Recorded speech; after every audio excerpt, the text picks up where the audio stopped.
राष्ट्रवादी काँग्रेस पक्षाकडे मुंबई शिक्षक मतदारसंघातून शिवाजीराव दानावडे यांना उमेदवारी मिळावी अशा पैसा त्यांनी अर्ज केला होता। काल पक्षाच्या कोर कमिटीची बैठक राष्ट्रीय अध्यक्ष अजितदादा पवार यांच्या अध्यक्षतेखाली झाली। त्यामध्ये या संदर्भातला निर्णय त्या ठिकाणी झाला। आज मुंबईचे अध्यक्ष समीर भुजबळ सुद्धा आले होते। पक्षाच्या वतीने आम्ही शिक्षक मतदारसंघासाठी शिवाजीराव दानावडे यांची उमेदवारी त्या ठिकाणी घोषित करतो आहोत। आज संघटनेमध्ये सुद्धा आमच्या ज्या काही महिला प्रतिनिधी आहेत यामध्ये आबा पांडे यांची आणि वैशालीताई नागावडे यांची प्रवक्ते म्हणून प्रदेश प्रवक्ते म्हणून त्यांची नियुक्तीसुद्धा त्या ठिकाणी आम्ही आज जाहीर केलेली आहे। संघटनेमध्ये कालच्या बैठकीच्या अनुषंगाने पुढच्या कालावधीमध्ये अधिक गतिमान करण्याच्या दृष्टीकोनातून आम्ही त्या ठिकाणी प्रयत्न करणार आहोत। धीरज शर्मा ज्यांनी कालच पक्षामध्ये प्रवेश केला, आज राष्ट्रीय अध्यक्ष ते मी अशी आमची एकत्रितपणाने त्या ठिकाणी चर्चा झाली। पण प्रफुल्लबाईंच्या समवेत चर्चा करून सुद्धा राष्ट्रीय पातळीवरती ज्या काही नियुक्त्या करायच्या आहेत त्या संदर्भातला निर्णयसुद्धा येत्या 3-4 दिवसामध्ये आम्ही त्या ठिकाणी घेणार आहोत। एकंदरीत एका बाजूला संघटनेचं काम, एकच लक्ष विधानसभा क्षेत्र हे लक्षामध्ये ठेवून पुढच्या कालावधीमध्ये संघटनात्मक दृष्टिकोनातून करावयाचे एकंदरीत सुधारणा 10 जूनचा आमचा 25वा वर्धापन दिन साजरा करत असतानाच एक आठवड्याभराचे कार्यक्रम आम्ही त्या ठिकाणी देणार आहोत। त्यासाठी प्रमुख संघटनेला सुद्धा कार्यक्रम दिले जातील, महिला युवक विद्यार्थी संघटनेला सुद्धा वेगवेगळे कार्यक्रम त्या ठिकाणी दिले जातील, जेणेकरून 25वा रौप्य महोत्सवी वर्धापन दिन हा संबंध केवळ महाराष्ट्रामध्ये नव्हे तर देशभरामध्ये सुद्धा कशा पद्धतीने आम्हाला करता येईल या दृष्टिकोनातून सुद्धा आम्ही त्या ठिकाणी नियोजन करतो आहोत। सर, पण कोकण पदवीधर मतदारसंघातनं मनसेने उमेदवारी जाहीर केली आहे, तेही आता महायुतीचा एक घटक आहे।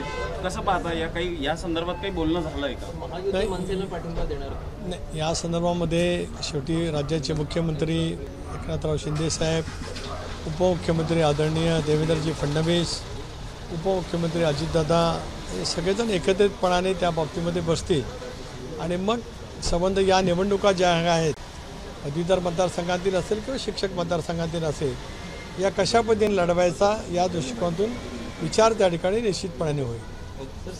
पल्लवी सापळे चौकशीला गेलेले आहेत तिकडे, पल्लवी सापळे तिकडे चौकशीला गेलेले आहेत पुण्यामध्ये ब्लड सॅम्पल रिपोर्ट या प्रकरणामध्ये, मात्र तिकडे बिर्याणी पार्टी सुरू आहे असं विरोध साध्य आहे, ते आरोप करतात। चौकशी समिती मला माहीत नाही, कारण मी इथे आहे त्याच्यामुळे पुण्याला काय चालू आहे याची माझ्याकडे काय त्या ठिकाणी माहिती नाही।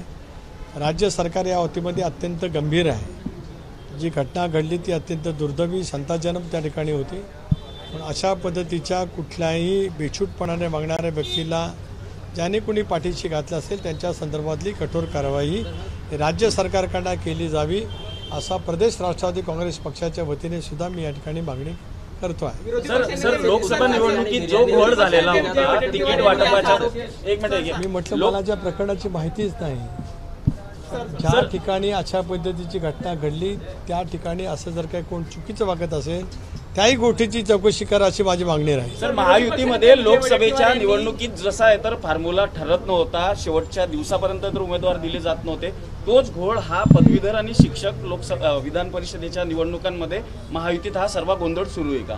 बिलकुल काही गोंधळ सुरू नाही, काही संभ्रम कोणाच्या मनामध्ये असण्याचं काही कारण नाही। काल परवाच आम्ही सगळेजण लोकसभेच्या निवडणुकीच्यातून मोकळे झालेले आहोत। आज राज्याच्या मुख्यमंत्री महोदयांनी प्री मान्सूनची बैठक त्या ठिकाणी बोलवलेली होती, जेणेकरून या संबंध खरीपाच्या पिकाच्या पार्श्वभूमीवरती खतं बियाणं एकंदरीत पाण्याची टंचाई या विषयावरती त्या ठिकाणी चर्चा झाली। हा विषय राजकीय आहे, जरूर तो तातडीचा आहे, त्यालाही सुद्धा काही कालावधीमध्ये आहे, त्या संदर्भामध्ये योग्य तो विचार वरिष्ठ पातळीवरती निश्चितपणे त्या ठिकाणी होईल। अजित पवार यांनी पुणे पोलीस आयुक्तांना फोन केला होता, यामुळे अजित पवार यांची सुद्धा न्यायालयीन चौकशी झाली पाहिजे अशी मागणी विरोधी पक्षनेते विजय वडेट्टीवार यांनी केलेली आहे। वडेट्टीवारांच्या डोक्यावरती काहीतरी परिणाम झाला असं मला वाटतं आहे। अंजली दमने म्हणतात, तर एक मिनिट याचं कारण असं आहे की अजितदादा पुण्याचे पालकमंत्री आहेत, एखादी घटना घडल्याच्या नंतर फोनवरून माहिती घेणं काम आहे। मला असं वाटतं कालच्या पत्रकार परिषदेमध्ये दादांनी या संदर्भामध्ये स्पष्टपणाचा खुलासा केलेला आहे। आता या विषयावरती मी काय बोलणार नाही. अजित पवारांची त्याचा नार्को स्पष्टपणाचा अंजली दमाने म्हणतात की अजित पवारांची तर या संदर्भात प्रकरणामध्ये नार्को टेस्ट झाली पाहिजे. एक असं आहे की ज्या पद्धतीने एकंदरीत मला जाणवतं आहे, मी पुण्याचा प्रसंग घडल्याच्या नंतर जी घटना घडली त्याच्यानंतर सातत्याने त्या विषयावरती अत्यंत गांभीर्याने विषय त्या ठिकाणी मांडलेला आहे. मला असं अलीकडच्या कालावधीमध्ये असं वाटायला लागलेलं आहे की अजितदादांच्या नेतृत्वाला राज्यातील जनतेच्या कडनं जो उत्स्फूर्तपणाचा प्रतिसाद मिळतो आहे, त्याच्यामुळे निवडणुका नजरेसमोर पुन्हा एकदा ठेवत दादांना या ना त्या पद्धतीने त्यांची प्रतिमा मलिन करण्याचा जाणीवपूर्वक प्रयत्न करण्याचा कट काही स्तरावरती सुरू आहे की का, अशा गोष्टीची शंका आता त्या ठिकाणी निर्माण होते. धन्यवाद.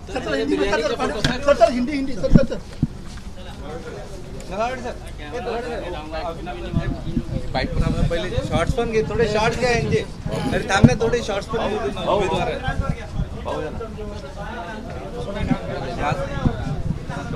यांचे शॉर्ट्स घे.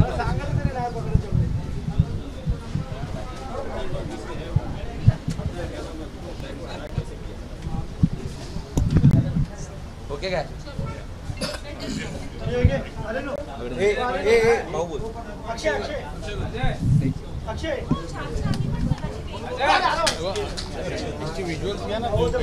घेत आहे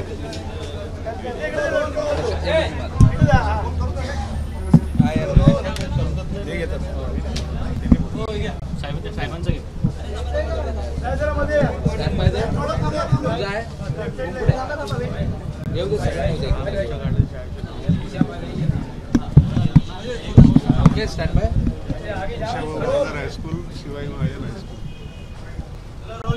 नलावडे साहेब, विधान परिषदेसाठी आता उमेदवारी जाहीर झालेली आहे, आत्ताच घोषणा झालेली आहे. कसं पाहताय या सगळ्या उमेदवारीच्या जाहीर करण्यावर?